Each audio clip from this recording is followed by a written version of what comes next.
right, and welcome back to our latest Redmond reviews. I'm Chris Garlock with the American Goat E-Journal, and of course with me, Michael Redmond, 9 Down Professional. Hey, Michael. Morning, Chris. All right, so we are on to game 13. We're just zooming right through these, as long as we don't get any more two-parters, I guess. What's the story on game 13? Well, this is a very different game in that there's 3 corner enclosures.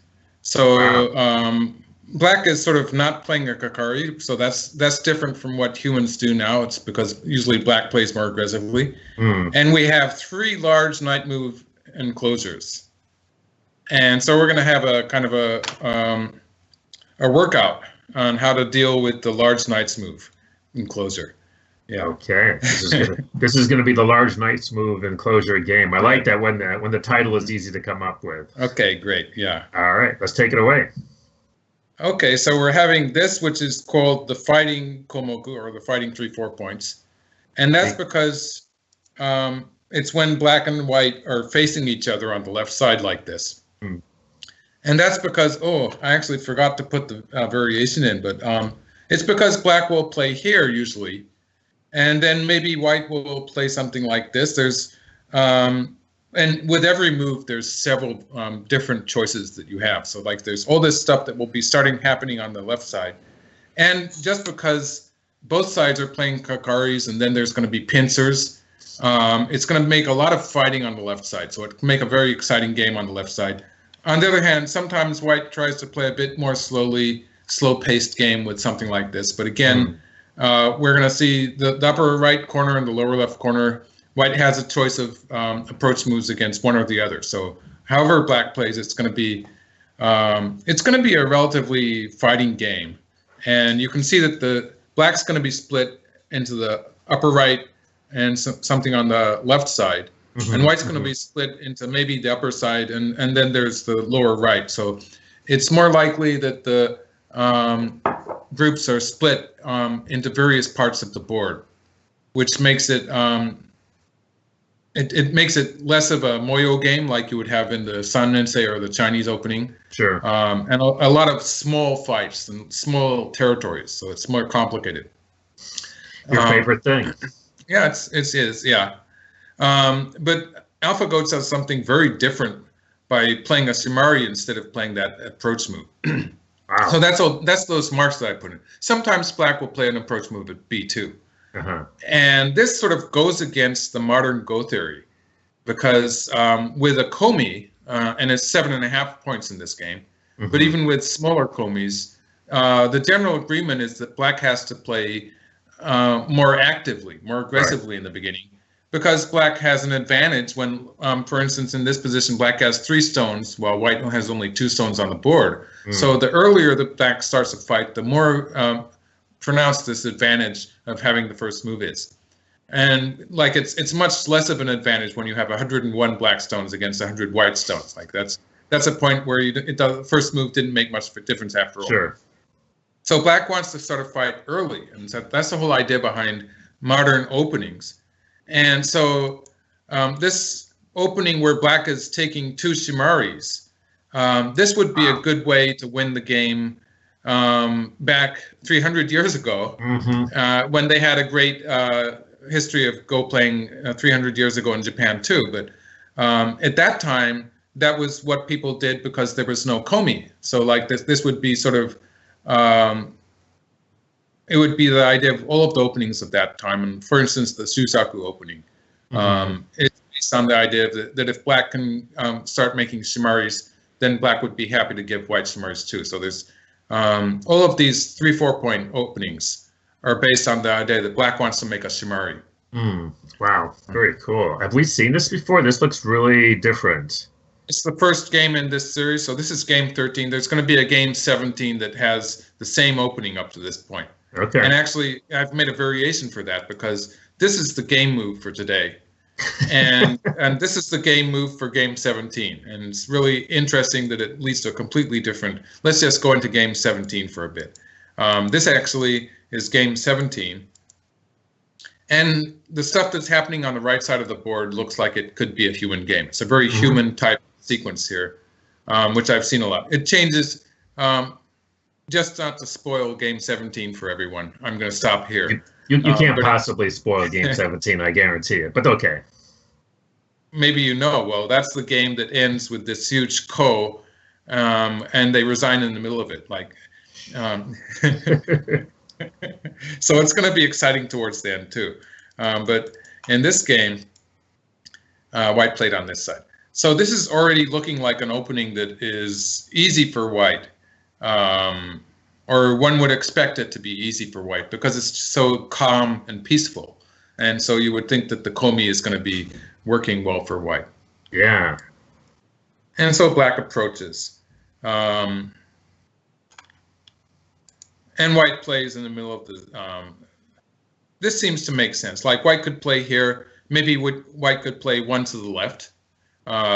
So like if white plays here, white would be following the proverb that says that you have to leave room enough to play a two-space extension on either side. Side, right, yeah. And so that would be a defensive move.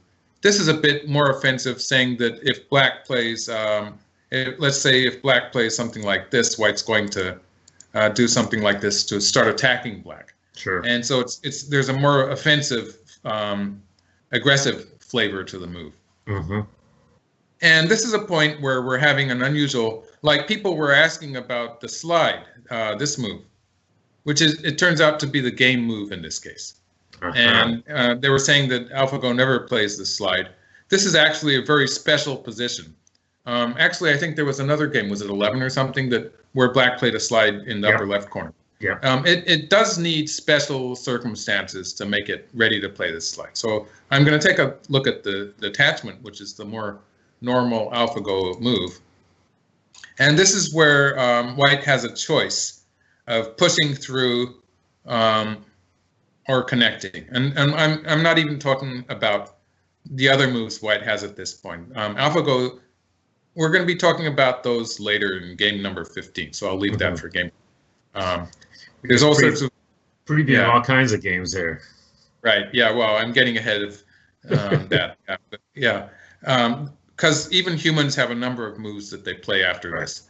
And AlphaGo has a really weird move that's going to come up later in the series. And I don't really like to say weird anymore. I'm going to say new and different, maybe. Probably but it's better. It's very different. And so at this point, white has a choice of connecting here or pushing through here. They both seem to be fairly even results. Like this would be a trade where black takes the corner and white takes the outside. So that would be not bad for white. I would call it an even result.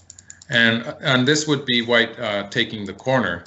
And black would be, it's interesting here because AlphaGo seems to think that black has to push to have a good position. Like in this Joseki, almost 100% of the time it's pushing. And I get the feeling that it believes that this move, which is what a human would play in this position, is just not satisfying for black. Like this is the way the human would play with black. If a human played that attachment in the corner and got this position, the human would not push it B, but would play it A to get a solid living shape. But I have the feeling that AlphaGo feels that if this move doesn't work, then it was bad to start with. Right. And so what's happening here is that this is a bit heavy for black. Black doesn't have eye shape, and this would be good for white. Well, I would be calling this about even. I get the feeling that AlphaGo feels that since this is bad, maybe the attachment at C was bad to start with. So that's my sort of my guess at what AlphaGo is thinking when it plays the slide. And there's also the fact that when AlphaGo usually plays the slide, it's saying that the 3-3 point at A is not a very big move. Sure. Compared to moves from above like white B or white C from the side. So usually AlphaGo feels that the side or the center is going to be bigger than the corner when black slides. And for many years now, humans have not been answering at A. Like the old Joseki says that white has to answer at A. Right. Human players have not been answering at A. And AlphaGo sort of takes that one step further and says that actually B and C are better moves for white. And the fact that the sliding move here is not attached to a white stone, it means it's not really urgent for white to answer immediately. So white can choose from moves like B or C later on in the game. And so that's the general reason that AlphaGo doesn't usually play the slide. But when we look at it in this particular position, the fact that white already has that stone on the lower side that I've marked as D, that stone on the lower side is making the next move on the lower side small. Like if white played something like this, it would be a very cramped extension. So it's not really worth it. And so, and also in the game when white plays here, after all, black's extension is also a very small, a cramped extension. So the fact that this next move towards the lower side is not really a very nice move to be playing. It's a it's a small extension. It's not as wide as black would like. That changes the value of the corner in comparison to the side. So like the corner is more important now compared to the side. And the fact that white felt the AlphaGo as white felt that the corner was bigger, it sort of justifies the slide too. It makes it okay to play the slide because white is going to answer in the corner. So when you can assume that white's going to answer in the corner, actually I think the slide is a better move than the attachment here. Because the attachment here, although it is getting into the corner a little bit, black's making a kind of a compromise here, getting less in the corner. For instance, in this variation, black is getting less in the corner in return for being able to force white to answer. So that is a slight loss in the corner. So when black can slide and white has to answer anyway, this is actually a little better than the attachment. And so it's a special case where white had to answer anyway. Interesting, because the play at the 3-3 for white is something that's usually considered a bit slow these days, but you're saying it's a special circumstance, so it's okay. Just because the lower side, this next move that black has just played on the lower side is not 100% satisfactory. Okay. So it would be different, like if this stone was here and black sliding. I would expect something different from white, maybe, because in this case, the extension would be an okay move for black. So to get back to, and now white plays here, yes. So white plays here. Obviously, this is a point where I would be considering a two-space extension, or maybe something on the fourth line. So this is a kind of an adventurous move. It seems like it's invading or inviting the immediate counter invasion, right? Exactly, and it's really. I'm going to look at moves like this and moves like this, but I think part of it is that black has used so many stones on the right side of the lower side. That sort of reduces the value of this white stone that's right here. Sorry, this one. Yeah. It sort of reduces the value. So white can be thinking of variations in which white is sacrificing that stone. Right.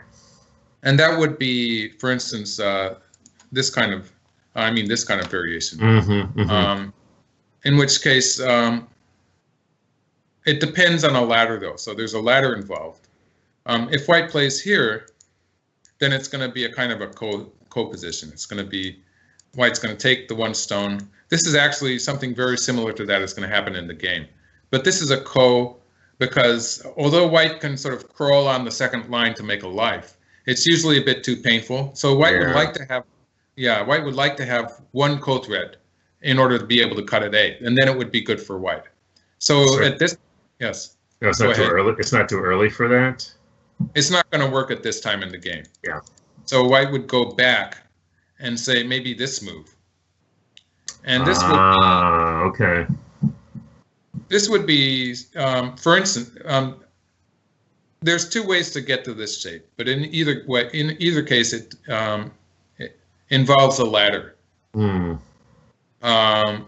Because, and the ladder, of course, is if white cuts here,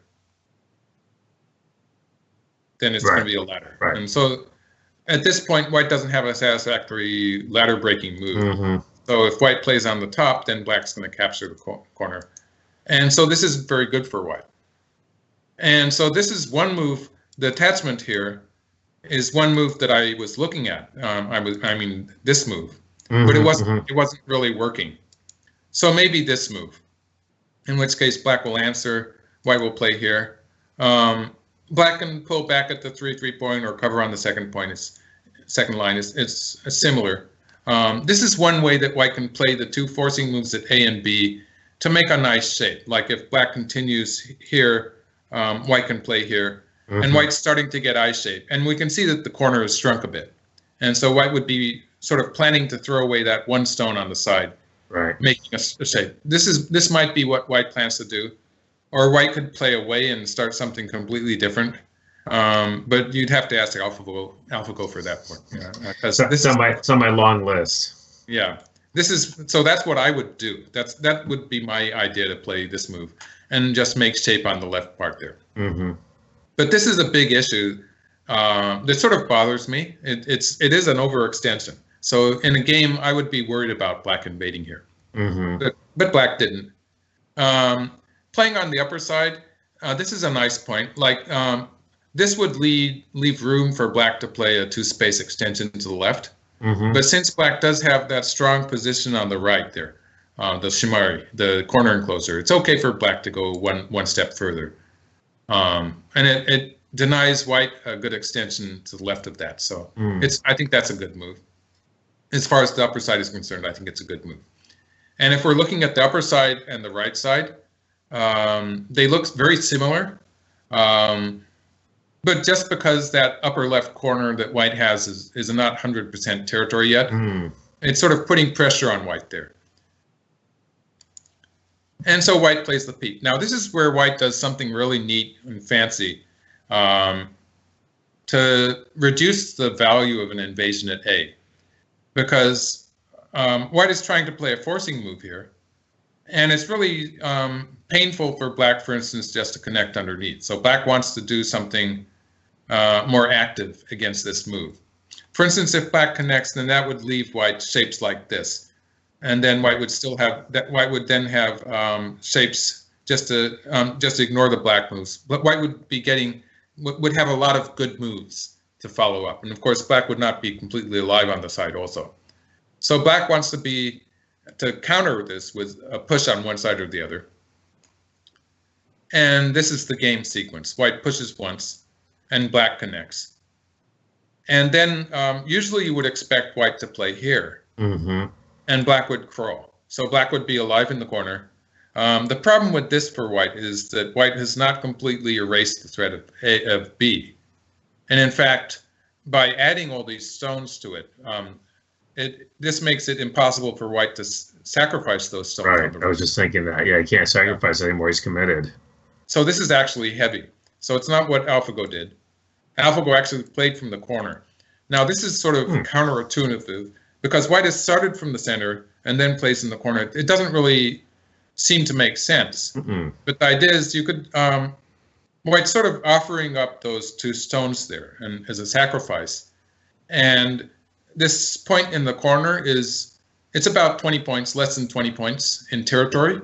So it's a bit early to be playing it usually, but there's some added value to this move in that, for instance, if black has a stone here, then that move would be necessary to make a living shape in the corner. So it is slightly changing what's happening on the right side, what's going to happen on the right. But just a quick question: if white is thinking about making that move in a corner, why play the peep and those two moves in the first place? What's the idea there?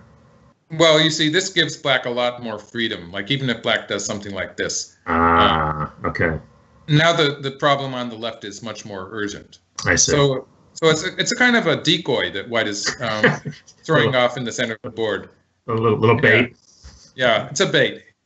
And when white plays here, now if white plays another move, like if black plays here, white's going to start attacking black on the and now black doesn't have eyes. So this would be a problem for black. So black goes after the two stones. And white's shape on the left is sort of falling apart, but that's part of the plan because white is just giving away these two stones. Right. And the result here is it's sort of a temporary fix for white. It's not a complete fix because there is still an invasion at A.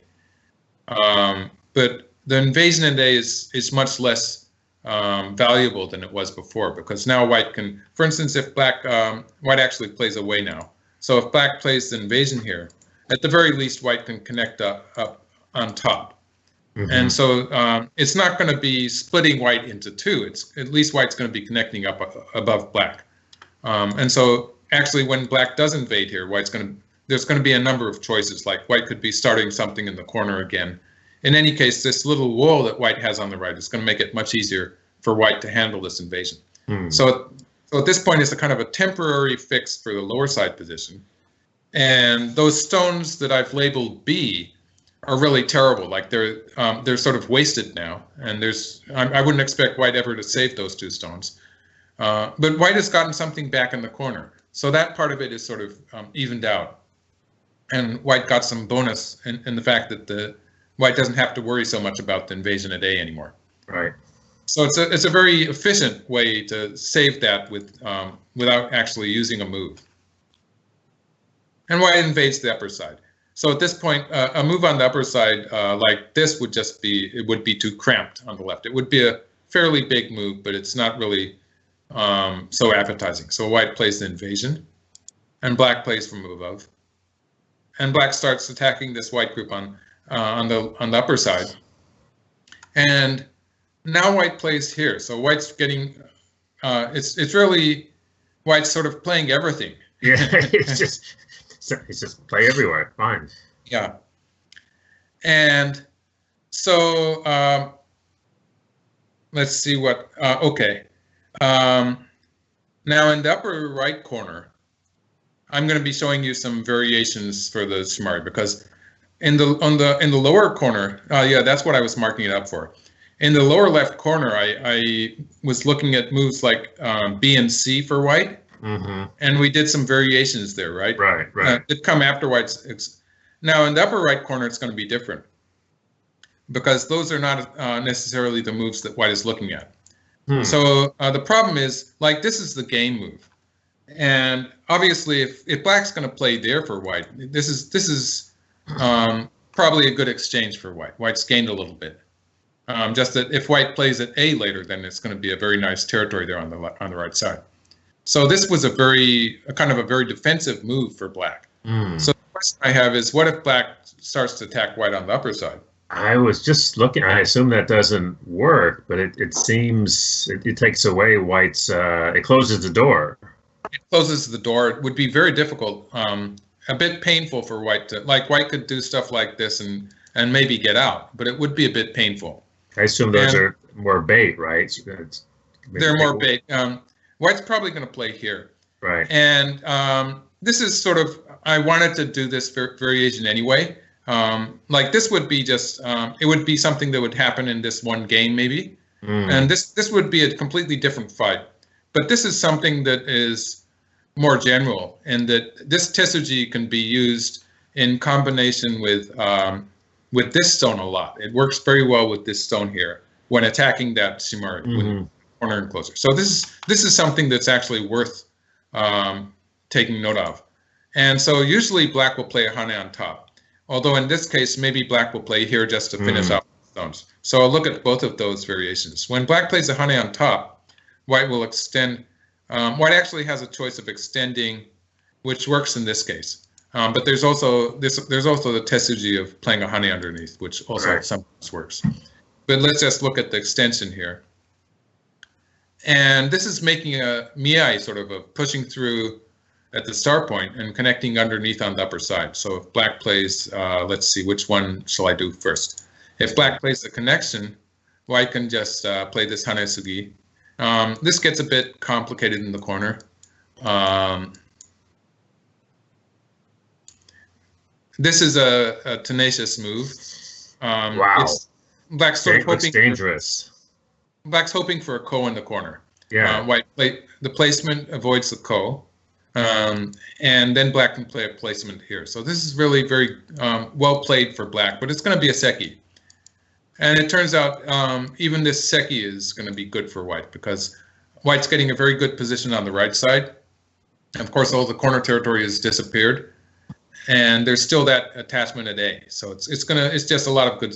White can afford to sacrifice those stones on the upper side now. Wow. So that's one thing that could happen. And then let's see, whatever. That's crazy. And so that's if black plays the hane on top. So the move that I would play at this point with black, if I had the black stones, I would probably play this one. Which more or less, it makes it much more difficult for white to live on the upper side. And it wouldn't be a good idea for white at this point because white started something in the corner. So white would probably just extend here. And black would want to play out into the opening. And then white this would be the tesuji, which is making use of those stones on the upper side. So black would have to answer that, and then white would extend. I'm sort of expecting a variation, something like this. That's nice. I like that. And this white would still be making have opportunities to make use of the stones on the upper side. There'd still be a little bit of oddsy there. And so this would be okay for white. This is one of the variations. And yeah, so those are the variations that I added to the STF file. And they're pretty, I think they demonstrate the idea that how this move is sort of working if black plays on the upper side. So black plays very solidly. And it's a very defensive move, but it does complete the territory there. The large knights move, it is a corner enclosure that does eventually need an extra stone to really turn into territory. And it's making me eye of the upper side and the right side because white does have to go back to the upper side. So A is a point that would be good for white to play, but also if black can play at A later, then that would be a very nice pincer too. So it's a calm move. I think I can agree with black move. And white plays here. So white's trying to, the first move might be, to spring to mind might be this one. Yeah, I was, you explained that other one because the other one looks really crude. It looks really crude, but in this position where white is in danger on the upper side, if black is going to answer that, this would be the way that this move is crude, right? Yeah, sure. It's just the wrong way to go about attacking black's knight's shape. But in this case, white would be really happy just to connect on the side. Yeah. So in this case, the move like A, although it is usually a vulgar shape, it's a crude move. In this case, it's working very, very well to make a practical connection on the third line, actually making a lot of territory for white. So this would be actually a good result for white. And so this is a move that is not usually good, but it's good in a case when white has to hurry up and get out of danger quickly. So it's because white's group on the upper side is so weak that it becomes the best move. And it's not unusual for a human pro to play this kind of move in a similar situation. Okay. And so now it gets exciting because this is the move that most people would play, but AlphaGo plays here. Of course. Now, this is actually a move that showed up in the Master Series, too. Not very much, but in a few games. And human players have been mimicking it. And so it's one of the ways, I guess, you can attack the large knight's shimari, then corner enclosure there. And black is trying to play forcing moves from the outside. And so just to go into how Go Seigen used to do it, he would play moves like this. Right? He would play moves like this to force from the outside. And at this point, white would have a choice of answering here, which would be quite similar to what AlphaGo is hoping for. But also white would have the choice of playing away because it's not immediately going to kill white in the corner. So what AlphaGo is doing with this attachment here played in the game is AlphaGo is trying to play a more forceful forcing move. Like if white answers here, black is going to cover first, and white can get an Atari here. So that's good shape for white, but the cut in the corner is much more immediate. And so white will answer here, and black will again cut once more. And this is a kind of an important move in this variation because if white has to choose from which direction to take it. Like if white takes from this side, black's going to get a forcing move here. So locally, that's sort of painful. If white plays from this side, there's going to be a difference on the outside when black does stuff like this and stuff like this. You can see this kind of move becoming more valuable. So white will probably answer it. And then we have something like this. Wow. In this variation, although white has broken through in the center, black A, that stone on the third line, is actually pretty big too, because that was an area where we were seeing white territory being formed in the other variation. And black actually still has an attack at B. So after this pincer on the right side, black's next move will be at B to start attacking white on the upper side.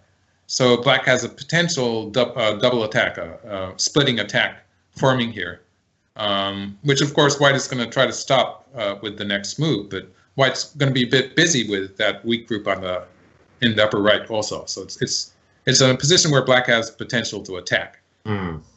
And I think it looks pretty good for black. Actually, although black is white is broken through there into the center, it's a variation where black has reduced white's upper side territory. And so black has actually gained something on the upper side there locally in return for white breaking out into the center. What's a nice follow-up to that really solid move earlier as well. Yeah, the solid move. You're talking about this one. It's working very well in this variation because there is some need for that corner to be solid now. That white is on both sides. So that's the idea of what AlphaGo is planning with this attachment. And so we get a completely. This is the move that most people would play. It's a very natural move. But actually, AlphaGo plays on this side. So we can see that white is playing in a way that is protecting white's stones on the upper side. White's trying to make it easier for those stones that white has on the upper side. And so black, now this is really, it's hard, it's sort of bad shape for black to be playing straight down here. This would be not the best shape for black. It's a bit cramped. And so this is the shape that black would like to play. But of course, you have to worry about the cut, this cut. Yeah. And black is still looking at potential to attack white on the right side. So black would play an Atari here. This is really a very vulgar way to play. But the idea is that black is threatening both the left and the upper sides. So let's see, just to take a random if white answers on the left, which seems the normal move, black will force with this and then force here. And we can see that this has made a big difference on the upper side. Although if we look at the left, all of those moves are a bad exchange for black. They would usually be very bad for black. It's working very well with the position in the upper side. And so white's going to be very cramped here. It's not going to die, but black is going to be getting some extra moves towards the center while white sort of scrambles for life. So this is going to be okay for black. Yeah, actually all of a sudden looks kind of nice for black, doesn't it? Exactly.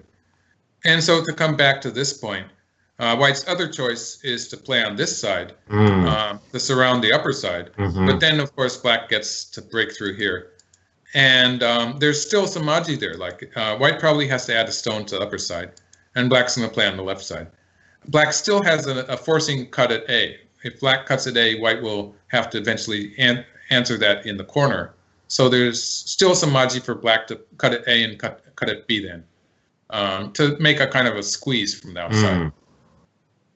And so this is actually good for black. This would be a good result. Black's broken open the corner enclosure. And although white has got a big territory on the upper side, that's just about the only territory that white has. Right. So this would be okay for black. And so this is a very, just to go back, sorry, I've gone back a bit too far. Go back to this move. This was a very effective attack in this case. Yeah, it's great. It's not really orthodox. Like you probably haven't seen it in any professional game before AlphaGo, I would doubt, or at least before Master, I would say. Master was probably the first to play this move, And now you're seeing it in professional games. So it's in a case where the upper side is, you might say, a heated area, it's a hot area, then sometimes this move can be very effective. How are the human pros at doing in terms of handling? It's pretty straightforward in terms of where you go from here, right? Well, this variation here is by far the most common. Like, this is what would happen if the upper side was relatively calm position. And apart from that, white has, like if white has a very strong position, white would have a lot more. This is a relatively safe move that is sometimes played. But like if white had a very strong position on the upper side, white would be thinking about variations like this too, which would be trying to attack black on both sides, from both sides. But white really needs a certain amount of a fairly strong position, I would say, on the upper side. But this is also a move that white would be looking at. But white just pulls back in the game, and black plays the hane. So I was showing you variations where white cut, and black could get a squeeze from one side or the other. So white, again, very calmly curls around. So we can see white is just building on the upper side just to save that group on the upper side. So a very consistent play by white here. White's just concentrating on that one thing. And in the meantime, black is getting a lot in the corner. And so white plays on the outside, and black plays away. And I think this is where I made a variation, about the corner, because this is a kind of a famous Smiggle problem. If we can isolate that corner. At this point, of course, the center is open. But if we isolate the corner, there's this move, which is the Tesuji to kill the black group. This is the only way white can go about it. And black will push through, and then white plays here. So locally, this is a dead shape. And black plays here. And practically speaking, black can still move out into the center with this move. So it's not going to work for white right now. But of course, locally, if black plays here, white can play here. So it's only one eye. And it's a big eye. So this is a 5-stone nakade. It means white will eventually put 5 stones in there to kill black. And that's worth remembering because it's going to have a lot of stones in there. Black, a lot of liberties. Yeah, show folks the shape, or maybe even just put a seal-in move for white so people can sort of see it as a life and death problem, because it is a cool problem. Yeah, well, actually, is it in the variation? The game move was actually here, so now it's closed in. There you go. Okay. So let's see. Okay, but it gets so exciting on the right side that I didn't put that. Maybe I did. I did put that variation in. So it like this. Actually, so just to go into this one. Now this is the way it dies. Excuse me. This is the way it dies. So this is just a dead shape. Yeah. There is a variation here where black can play the attachment here. So this is where it sort of differs from the Tsumebo problem, in which case it would be built in a way that would make this not possible. But it turns out that black can play here, and it becomes a kind of a ko. Yeah. And white has to play this ko in order to kill it. But white is getting a lot of profit out of it. And like if there was a white stone, for instance, if we had a white stone somewhere around here, this is a point where white could then play in the corner and kill it. Yeah. So if there was a white stone here, then this would be dead. I mean, I'm sorry, it would still be a ko, but it would be a different ko. In this case, black would be. I was getting careless there. This ko would still happen, but it would be better for white. And so, we could find ways to make a Tsumego problem in which this move doesn't work. But in actual game, black does have that option. So it's not going to be 100% dead, but it is sort of dangerous. So this is a point where a human player, even a pro, would probably be thinking of adding a stone to that corner. Yes, please. But no, AlphaGo is not going to do that. Of course not. It's only like 25 points, right? Well, part of it is the fact that there is that ko there, so it's not going to die completely. It is something. It is pretty big. It's more like 30 points, but it's going to take 2 moves for white to completely kill it. Right. And you're going to be surprised at how long it takes for white to go after that group. Oh It's no, going to be very, yeah. we had that one game where they left the corner for what 150 moves. It was driving you crazy. Yeah, well, the status of that corner was changing back and forth. Yeah, and so black plays this attachment. And the idea behind this move is that if white plays a hane, black's trying to build on the upper right area. So if white plays this way, black's going to pull back. Yep. And this is a kind of an example of the ideal variation for black. This is black's building a wall there to build that thickness in the center, making it difficult for white to escape with that stone on the right side. So black's going to have a very deep moyo on the right side there. Yeah, so it'll be very, very almost like territory. Well, I think I would say that the right side area is probably territory. Yeah. I'd be afraid of going in there. And if white plays a hane on the top, it's quite similar. Black's going to pull back and just curl around it. And again, black would be building on the upper right area. So this is sort of black's plan, but white plays this move. Oh. Now, this is a very sharp move. It's actually in a slightly different position. I've played this move myself, and it's been showing up in a number of human games. So this is a move that white plays when white doesn't want to play here and doesn't want to play here either. So it's not such a unheard of move. It's a move that it's been around, but of course it involves a very complicated. It's a dangerous move. Yeah. Black has a cutting point here, and the local move would be for black to cut here. And if white just takes this is going to be okay for black just to take the ladder. This would be good enough for black, I think. I don't think white is going to play this way. So white's probably going to play on this side. Uh-oh.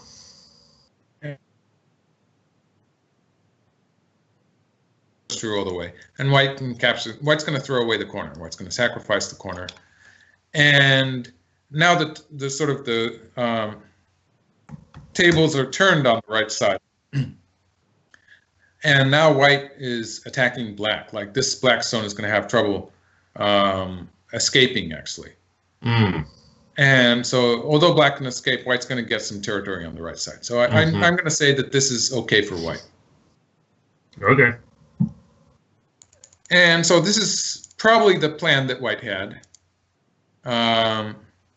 If we call what AlphaGo does is having plans. I remember someone was making a comment about that. They were. It is different. The way AlphaGo thinks is different from a human. But white plays here, we're expecting something like this to happen and some big trade on the right side. And so AlphaGo plays on the lower side. And again, this is a point which would be, an AI would call it a hot area. And it's been hot throughout the game, more or less. So it is an important point. But I have trouble trying to explain to you why does it happen now? Because the right side is such a big problem right now. The right side is very important. And again, just to point out the local moves that white has this move, which would lead to something like this, and this move, which would black would probably push through and cut here.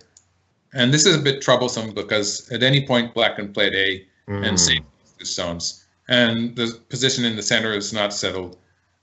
This is a kind of a fight where, at the very least, black's going to get to squeeze white fairly severely. And if white can continue fighting in the center, basically save those two stones in the center, and at the same time play a move at A to save the two stones on the side, it's going to be devastating for white. So it's a dangerous fight for white. And even if black ends up sacrificing those two stones on the side, there's a good possibility that black's going to squeeze white in the process. Right, from the outside. So there's a lot of good results for black and not so likely a good result for white. So I don't really like this one. Locally, this one would be a lot safer, but it would be allowing black to protect the corner to a certain degree. So there's also the possibility that white plays something towards the corner at this point, which would be much more common. But instead, it's really hard to evaluate at this point because the lower side is really important, but the right side, they've already started something on the right side too. Like there's always the possibility of this kind of thing happening. And so we have two big points, and white actually takes the right side first. So it got rid of that. And so this is a move that I think a human player would also have in the list of possibilities. And it's the easiest move to play. So if we're looking at the right side, this is the one move that white has as a choice. Mm-hmm. So this is the best move on the right side. And it makes a big difference to what's going to happen in the upper part of the right side, because it's already helping that one stone that white has there and making a potential capture by black. Like if black plays something like this, now the side is open underneath, so it's not going to be such a big territory too. Whereas if black doesn't, well, the game move was here. If black doesn't, then white already has potential to be attacking on the right side. So this one move here, it does make a big difference to the right side. So it's a huge move. It's a calm move. I like it. Yeah, and moves on the lower side are also moves that I would be considering. But it's, with that oddity in the corner, I would be sort of split between playing a move like this, or trying something in the corner. So it's a hard position for white to be choosing what to do. I was going to ask you if white could just dodge off into the corner and actually treat those stones in the middle bottom relatively lightly at the moment. Well, it's actually, in a way, it's more effective for white to be doing that now, after this exchange of this huge move on the right side and this big move. Gotcha. The fact that black has played two moves here makes it a lot easier for white to be throwing things away. Yeah. So white jumps into the corner. And this was an interesting way to do it. Like, I've already shown you a number of moves against them. And so let's just go through them. Let's see, I have a label tool. So there was this move, which is a very standard way to attack the market. And there's this move, which was a bit unusual, but it was a way for white to make shape on the outside. And you were saying that the problem with that one was the ladder, but doesn't the ladder work now? The problem with A is the ladder. And we're gonna get into that in the game variation. Okay. All right. And then in the upper corner, I was showing you this one, which works well with the stone here. Yeah. So there's that combination of, and then sometimes white will be playing moves like this, but those are a bit special, and I would have to find a special game position to be able to show you how that one works. Right? It's not really going to work in this position. And just focus on A, because A is basically what's going to happen in this position, only white starts from a different point. So white is starting from this way, and like if white had started with this attachment and black had played here, it would have been the same thing. Right. So it's very similar. When black plays a different move, then it would of course be a different variation, but it's turning into the same variation here. And so when white plays here, black has two choices. Black has more than two choices. I'm sorry. But I'm going to show you. To you, there's only two choices. Yeah, I'm going to show you two choices. So there's this one, which is the game move, and this is going to head to a co-position. And there's this one, which is involving a ladder. And so if white plays this move, then black is going to play here, and again the ladder favors black. There you go. Right. And white's going to play here. And actually, I would suggest that maybe black should have played this way. White's probably going to continue with something like this, and white's going to be able to connect on the top, and black is going to have a big corner territory. So this is going to be a kind of a trade. So like something like this is what I would expect to happen. So white has saved the day for those stones on the top, but hasn't really succeeded in reducing the corner. So I would say this is okay for black.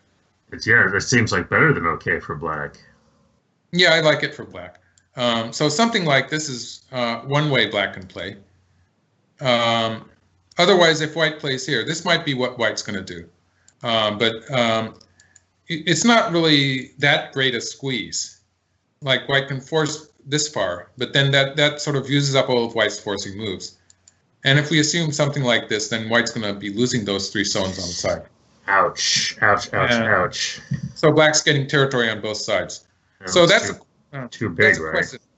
Well, that's sort of it's a question that I have left over, because I can't find any way for white to refute this move that is really effective.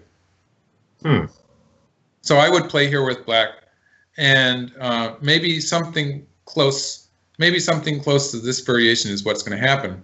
But since the ladder favors white, I would say it's going to be okay for white. Does that mean that the crosscut is a mistake? It means I don't understand what AlphaGo is trying to do. I was trying to give you some covering fire there. That would be my diagnosis of this, and so it's a question that I would be asking AlphaGo. Okay. It doesn't seem to be working for me. So black plays this. Now, for the time being, this is good too, but it turns around. White finds a wonderful way to make it a mess for black. So this is a move that works. This is heading towards a covariation. So this is a variation of this crosscut position. This is one way that black is usually going to handle it. But this is another way that involves a co, because this is sort of making it much more difficult for white to try to do that squeeze, because when white plays here, now black's going to cut against it. And we have this position. Right. And again, when white plays at A, it's going to be very painful. So white would like to play the ko here. Yeah. But white doesn't have any ko threat for it. Like this would be just too small. Collapse, crash, burn. And yeah, that's big in the upper right, but the lower area is just too bad. Yeah. And looking at the lower side, the same kind of thing is going to happen, but it's going to be much worse in the upper right corner because white starts to make a big ko threat now. So at this point, white quits the lower left corner. And this is actually a good time for white to stop playing in the lower left corner because there's no way for black to completely finish this off with one move. Wow. So he played all those moves and he's just going to walk away. He's just going to walk away. White plays up here. Now, if black plays here, white still has this cut here. Do you recommend this for our folks at home? I don't think so. I'm not going to take responsibility. But, this is a really very clever sequence here because there's, as I was saying, there's no way for black to finish off the white stones. Like if black plays here, this is still going to be annoying for black. It's a trouble. It's going to help white on the right side. Okay, so it's not it's a strategic walk away. And so if black plays here, this is going to be more solid. But there's still this aji with this kind of stuff, and the fact that white can still make a ko of it with the hane here. So it's not. Okay. It's a good time for white to have left some aji in play, and the upper right corner is pretty big too. So black plays here to deal with that, and now white plays here. So this is just really very troublesome and confusing for black. It's a troublesome position. And so black tries to play, let's see, what if black plays here, then white's going to make more trouble with this kind of thing. I got a quick question for you here, though. I mean, black played that really solid move earlier on that we liked. That was very slow and very solid and should have solved all this, right? Well, you know what I'm talking, yeah, that one. Yeah, I mean, what the heck? Okay. Well, that reasoning doesn't really work very well. I can see this. The point is that the marked move there, it works really well when white is trying to live in the upper right corner. Because if we ignore the ko in the lower left here, there's no way for white to accomplish anything in the upper right corner. Right. So in that way, it's working really well. But as Gosagan would always say, when you have a very solid territory like that, it makes it easier for white to play forcing moves against it or to play ko-threats against it. Because when it's already black's territory, white has very little to lose here. Right. So white can just sort of go crazy in this corner. And since it's black's territory to start with, white's not really losing all that much. So like there's this variation I was about to go into where white just goes inside and all of these white stones are dead, but it's going to work with the ko in the lower left corner because white can just play these. There's no way that black can ignore the ko threat. And this ko down here it's so big that black has to back off here once. Mm-hmm, And so that's already success for white in the lower left. And white can still use these stones to a certain extent as a forcing exchange. So that's in the upper right corner. That was a very bad exchange for white to be playing. But it wasn't a complete crash because that was black's territory to start with. Gotcha. And so this would actually be good for white. So that's the basic situation here. And it was a good point you made about this this move that would sort of, you might have thought that it was supposed to solve all those problems, but actually, if I played it, I would be very annoyed when white started messing around in there. Just saying. It makes it easier for actually white to be doing this kind of stuff. Yeah, I see that now. And so I did do this. I'm going to ignore some other possibilities because there's some variations I'm not so sure about. But when black did this, for the moment, it sort of looks safe. Mm-hmm. Like black played a safe move. But this was, again, it was a very troublesome move. Like, it's just, black is starting to lose points in this area.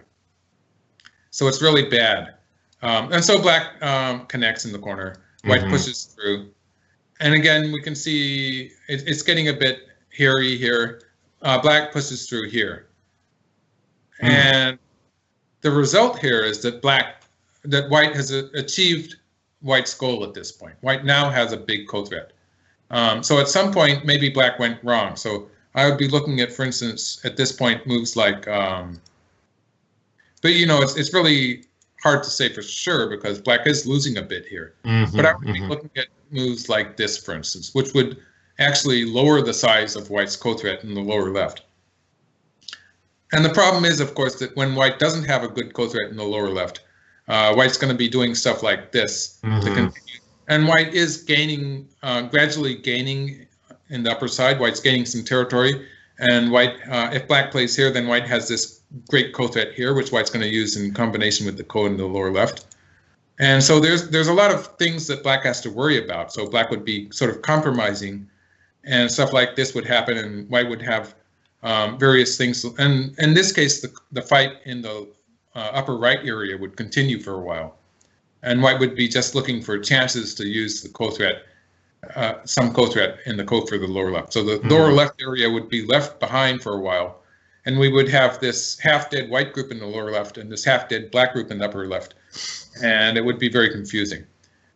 So I don't actually know what would happen.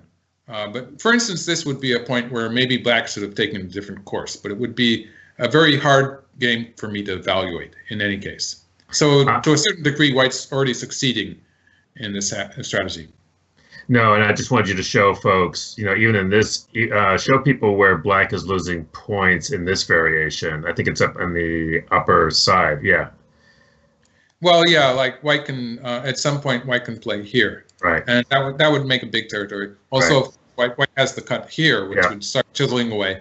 Yeah. And in regard with the right side fight, then sometimes white will have the cut here. It doesn't work right yet, but yeah, that would have a connection with the fight on the right. So white is gaining some territory here. That's still a close game, right? It's a close game, but there's so many variables. There's so much stuff that could, a drastic co in the lower left corner could happen, and that would change the territory by a huge amount. If white can win the co in the lower left corner, I think the game is going to be good for white, almost whatever happens, because that's a huge co. So big, yeah. Yeah. Even if we're talking about, for instance, was this the variation? Like this variation. Even if we're talking about this variation where black backs off, loses the co and backs off. When white gets to play the next move there, this move on the left side, or even in this case, it's a huge gain for white on the left side. Like the whole left side is going to be probably going to be white's territory now. Wow, yeah. And so that's a huge difference. And it would allow white to surround the left side while black tries to surround the lower side. So it would be reducing the value of the lower side too. And so the result of this co in the lower left is going to change the game so drastically. Like if black wins, it's going to be a big black territory too. So the timing of starting this ko is a delicate matter. But of course, there's that group in the upper left corner, which is still half alive too. So there's a lot of stuff that could happen. For the time being, white doesn't really have all that much territory. But now white can start the ko. So this is how the game turned out. And this has actually worked out very well for white, because white has that good ko threat in the upper right corner. So we have this trade. And I would say, this lower left corner is still a huge black territory. It's not to be sneezed at, I suppose.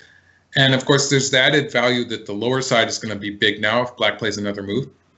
So black is getting a lot too. But the value of this breaking into the corner like this in the upper right is that black's side group is now very weak. And the corner is being put under pressure too. Like black has to do something with that corner, because it doesn't have, even if black cuts in the corner, even if black cuts here, and white would answer that with something like that, there would still be potential for white to take away black's eye in the corner and reduce that to one eye.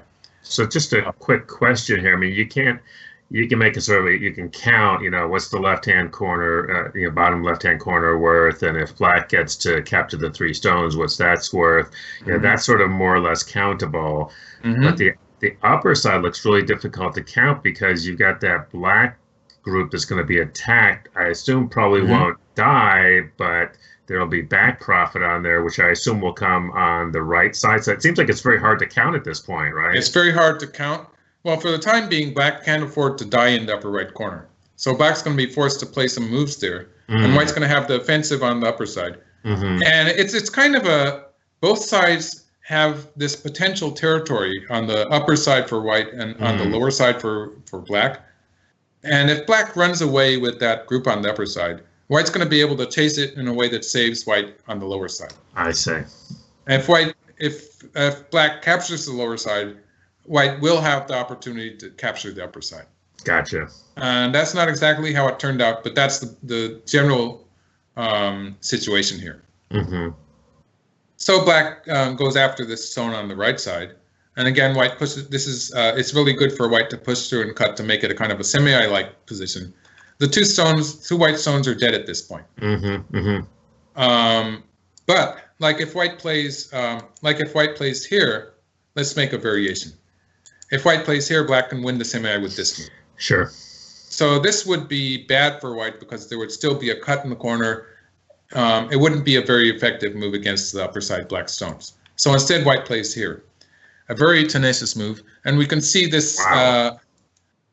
Now this move is coming into play. So this move will often come into play when a fight starts on the right side, because it is on the second line. It makes a point where white can next connect with a move like this. That's another move you find in the Tetsuji books. And what this Kosumi is doing directly is that it's threatening to kill black in the corner. It's forcing black to play this move, which is what white wanted, because white really wants to have this stone in, which it reinforces the white group by giving white a connection underneath. And by doing that, it makes the fight on the upper side one-sided. Like without that exchange, you wouldn't really know which side was attacking which side. But with this stone there, now white is obviously the strong group in this fight. And black adds a stone. So at this point, the upper right area is going to be black's territory. So white comes from above. And black really needs one more move there. Like at this point, if black had played here, then I would say the whole side is black's territory. And white is going to play something like this. And the idea behind this move is that it's going to be very difficult now for black to escape with that upper side. It's going to be very heavy. And so it's white's saying, if you take the lower side, I'm going to finish, put another move in the center. If black does struggle to get out from the upper side, white's going to be able to save the 3 stones on the lower side. So it's an if or move, you might say. That center moil just looks huge for white. Yeah, so if I was black, I would be doing something with the upper side, but still, I would say white has a kind of a game plan here, so Yeah. it's working. So black plays this move, which it looks a good move. Black is starting to. Black needs to be. If black went further out into the center, I think white would come inside. So it seems to be a good distance away from that white group. And so black has something like 30 points in the lower left corner alone. Like that's about 30 points. And then we could probably add another 20 points if we assume these 3 white stones on the side. So that's something like 50 points. Yeah. And it turns out the rest of black's territory can't really be counted because the moment white plays here on the right side, it's a bit of a semi we have here. Yeah. And it's not clear who's going to win. It's a little complicated. Yeah, well, black would probably start with this move. Right. And white covers. And that stone that white has in the corner, the captured stone, is going to come into play. Because this is a variation I made. This looks like a key point here for black to extend his liberties. And white will push through in the corner once. And so with this exchange, white's going to gain a liberty. And so white plays here to make a crochet. And we can see that black cannot push from behind. So it's going to be like black doesn't really want to play this move from inside, but really doesn't have a choice. So this is a point without that stuff in the corner, black would be pushing from behind here, but of course that doesn't work. Clever. So it's a ko. It's a one-step ko. Yeah. Like black is not in Atari yet, so it's a one-step ko favoring black. Sure. So white would not do that immediately. Like if black played here, white might leave it for a while. But white would be getting a squeeze at least, and maybe that little ko there, and so it's not a little ko, it's a big ko. So black plays away. So now we have this moyo that looks like it's something like 50 points on the lower side, and black's trying to expand that to the left side in the center. So black would like to be able to continue playing moves here. So white plays in the center here, and this looks like the perfect placement for the white stone. Like it's threatening to make some white territory in the center if black plays from underneath, and it's also threatening to go into the lower side. So it's a move that if black just completely played away, white would probably be able to find a way to save those 3 stones on the lower side. Yeah, it looks possible. So black starts by attacking.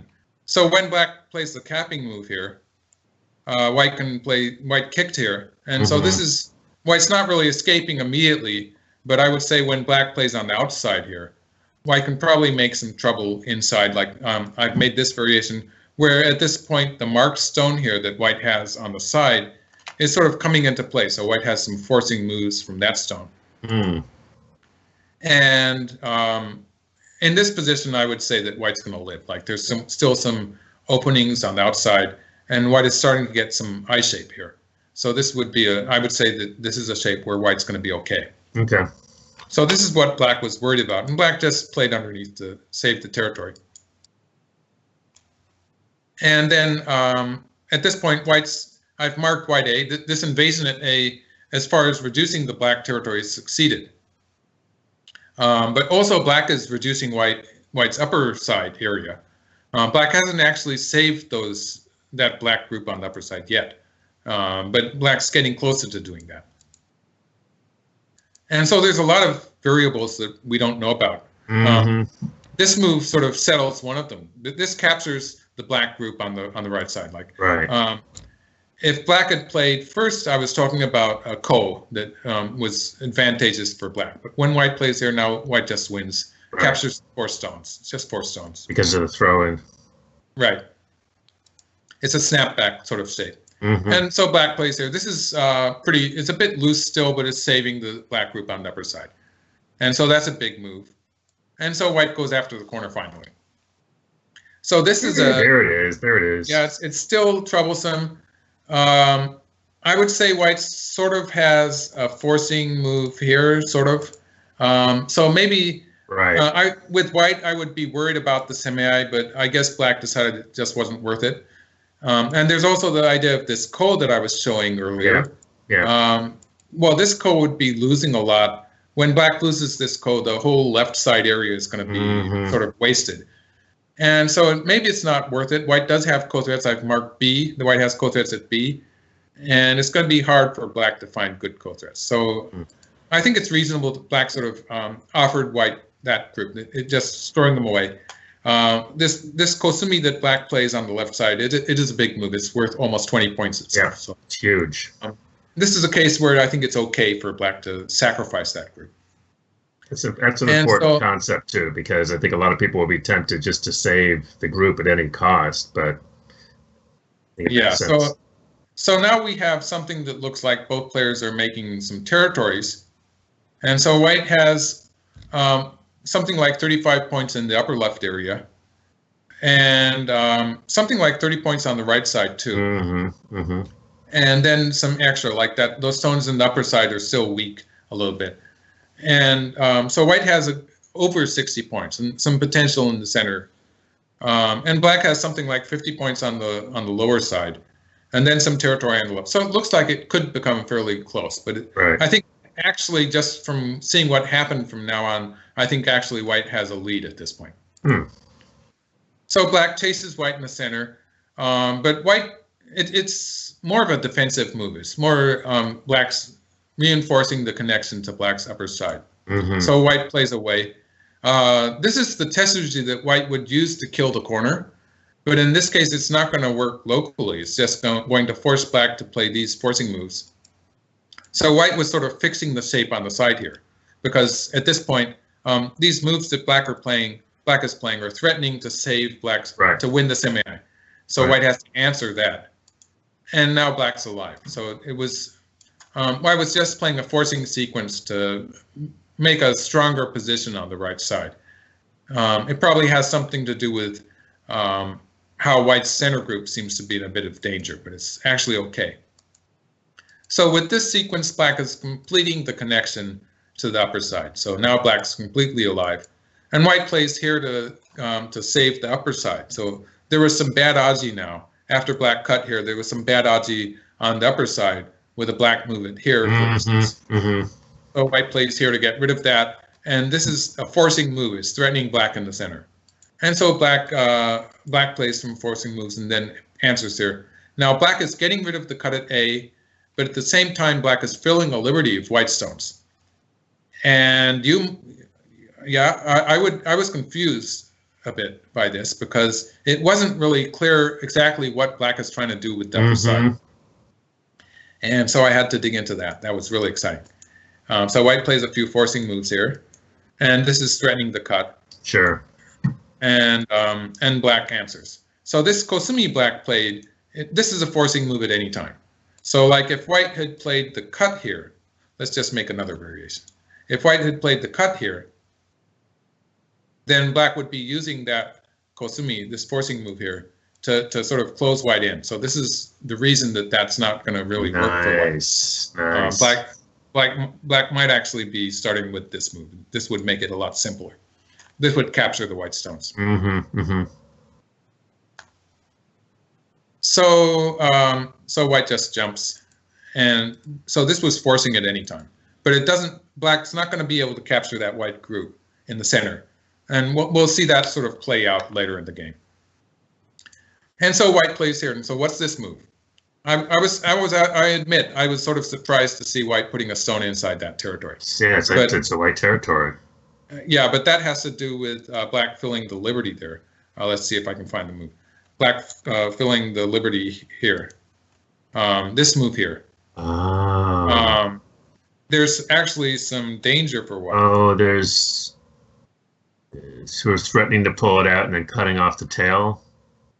Well, I'll show you what happens. So if white plays away, black's going to start with the Tari and then extend here. And now this is where you have to think about a semi on the upper side, and you have to think about something that's going to happen in the corner. So if white plays here, then the upper side is going to be okay, but black's going to play here.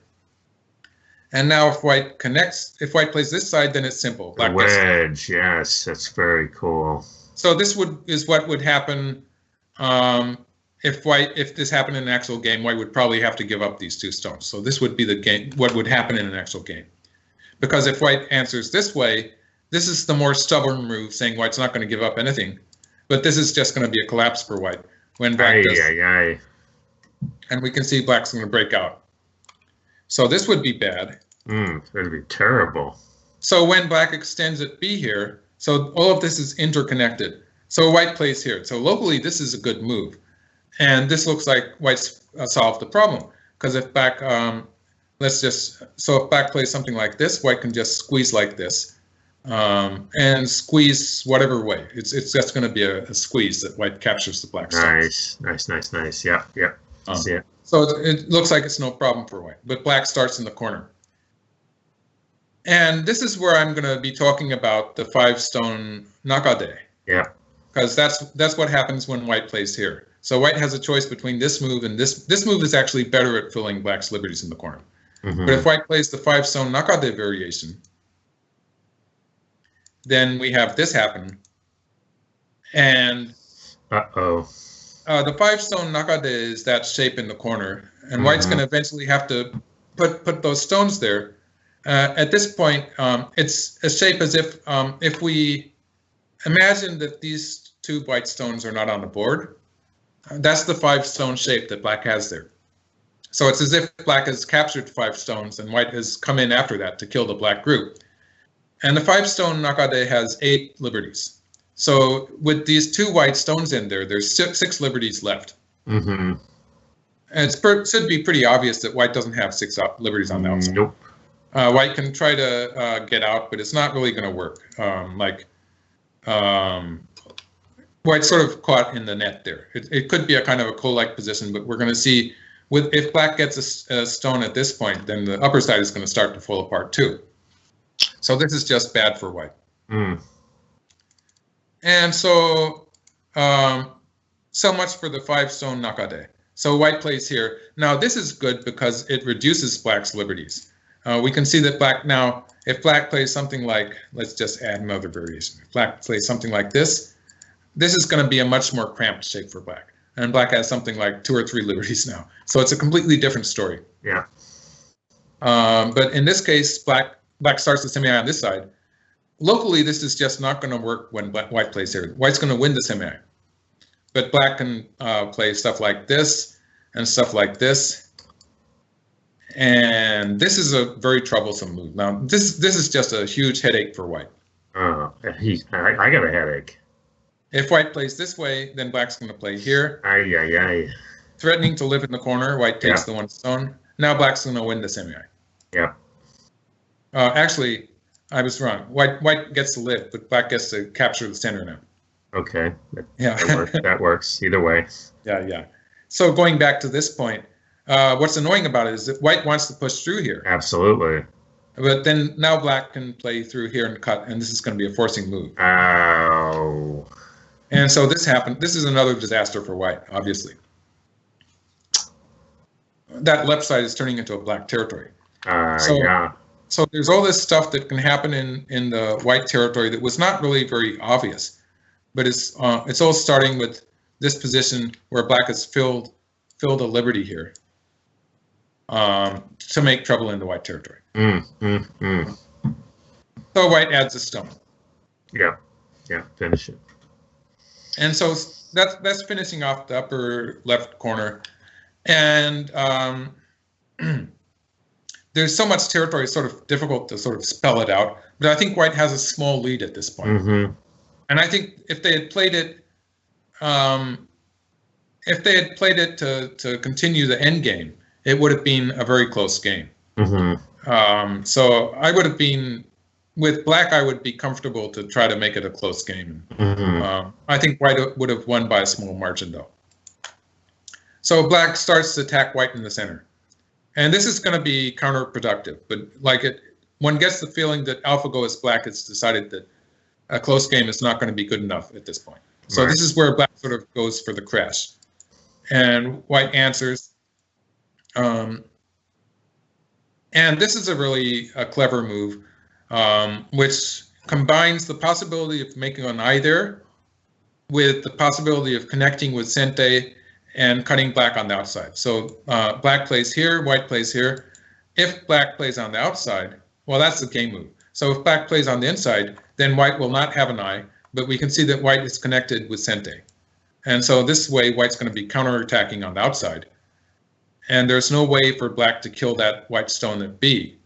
So those black stones on the right are going to be dead now. Wow. So this is the counterattack. So actually, white is not quite as weak as you might think. Like looking at the position when black plays here, it looks really dangerous for white. Yeah, it does. Turns out white can use this move. Like if black plays something like this, we can see white squeezing the black stone.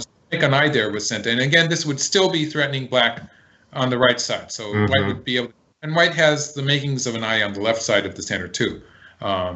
So this would be a living shape for white. So black pushes through here and covers. So this settles black's problems on the outside, but white gets to connect here. And again, if black cuts here, it's going to be a Sente eye for white. So that's just too easy. So black just connects. And now white starts working on the left side here with this wedge here. Wow. So white's just sort of trying to make an eye here. If black, this would be the natural move for black, and white would be able to capture here. So this is already an eye. Like on the left there, white already has an eye there. So that would be 100% alive.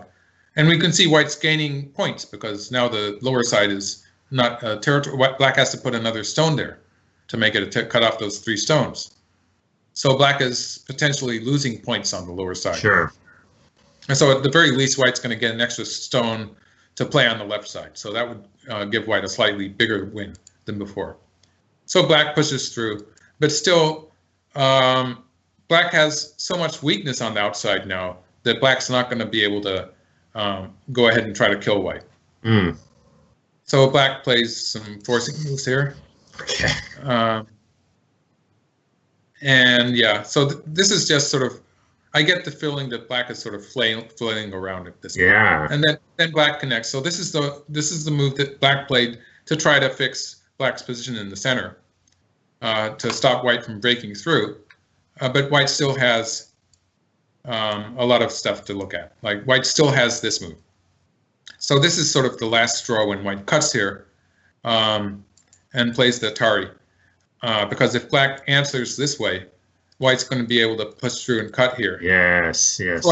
So actually all of that stuff that black was doing on the upper side towards the end was counterproductive. Sort of reminiscent of the crazy moves that was playing in Game 4 against Lee Sedol 2 years ago. But it was a loss anyway. So I guess as far as AlphaGo is concerned, it didn't matter.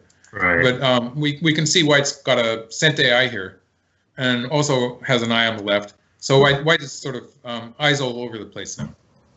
So it's very easy. It's becoming very clever. Yeah, becoming very easy for white. So black pushes through here. At this point, white can just connect here. So there was a moment there where white was going to throw away those extra 5 stones in the center. Right. And lay waste to the left side in return. But now white can afford to connect here. And so the game came this far, and then black resigned. Wow. So yeah, well, I've been talking longer than I sort of expected today, but there's a lot of stuff. I think the most valuable stuff that people can take away from this game is all of the variations of the large knight's Shimari, the large knight's corner enclosure, because that is becoming a lot more popular because AlphaGo is playing it so much in the Master Series, and it's become very popular. I actually was playing it before then. But before AlphaGo started playing it, it wasn't such a popular move. Like there was probably 10, 15 pros in Japan who liked to play the large knight's move, Shimari, and then other players didn't like it because it wasn't territory yet. And so the variations I've been showing in this game are examples of how white can take away that black territory or do stuff inside the Shimari. And there are some of the main, the variations I showed were the main variations. Yeah. So they're the most important variations, and they happen to be happening in this game. So it was a very good game to be doing that kind of thing for me. So maybe AlphaGo is really it's just a series of lessons for us after all. I think all those mistakes I'm seeing towards the end could be a kind of a joke it's playing on us, just giving me the exercise of working it out. Oh, amazing as always, and a great lesson, as you say. So thank you for that, Michael. Thank you all for watching, and tune in next week for our next game. Hope you enjoyed this one.